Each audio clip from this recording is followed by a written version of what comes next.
কাল আমি করেছিলাম নির্জলা একাদশী। সকালে যেহেতু পালন করতে হয়, এখানে যে সুজির হালুয়া, ফল, চিড়ে, দই আর গুড় বাদাম খাচ্ছি বন্ধুরা।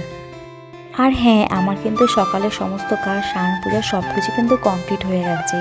তো চলো আজকে তোমাদেরকে ওয়েদারটা দেখায়। আর দেখো কত সুন্দর রোদ উঠেছে আর কি সুন্দর হাওয়া বইছে। ঘুগনিটা আমি কিন্তু পরে খাবো।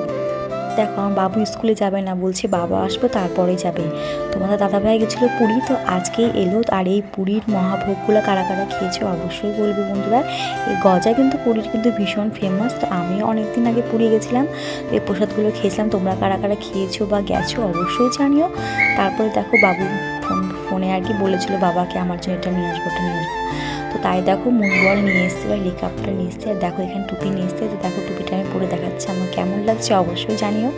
পরে এখন বেজে গেছে প্রায় 11টা। তো এখন খাচ্ছি আমি ঘুগনি মুড়ি খেয়ে নিলাম। আর হ্যাঁ, এখানে দেখো এদিকে ভাতও বসিয়ে দিয়েছি। আর আজ যেহেতু বারণ, তো নিরামিষ রান্নাবান্না হবে বন্ধুরা। আর দেখো এই তুলসী পূজা করেছিলাম আমি, তোমরা কারা করেছো অবশ্যই জানিও। তো ছাদটা তোমাদের একটু ঘুরে দেখালাম। আর দেখো কি সুন্দর ফুল ফুটেছে, এই ফুলটার নাম কি তোমরা যদি কেউ জানিও তাহলে অবশ্যই বলিও বন্ধুরা। আর কালকে জানো তো কাপড় চোপড় ধুয়েছিলাম, কয়েকদিন শুধু বৃষ্টি বৃষ্টি, কাপড় চোপড় একদম শুকছে না। তো যাই হোক হালকা হালকা কাঁচা ছিল কাপড়গুলো, তো চলে এলাম ছাদে আর কি মেলতে। দেখো এখানে ছাদের মধ্যে কিন্তু গোলুমুলু কিন্তু কি সুন্দর হাওয়াতে কিন্তু শুয়েছিল। আর আমারও প্রচণ্ড ঘুম পাচ্ছে, চলে এলাম নিচে। আর এখন আমি ঘুমাবো। ভালো থেকো সবাই, আবার দেখো নেক্সট ব্লগে।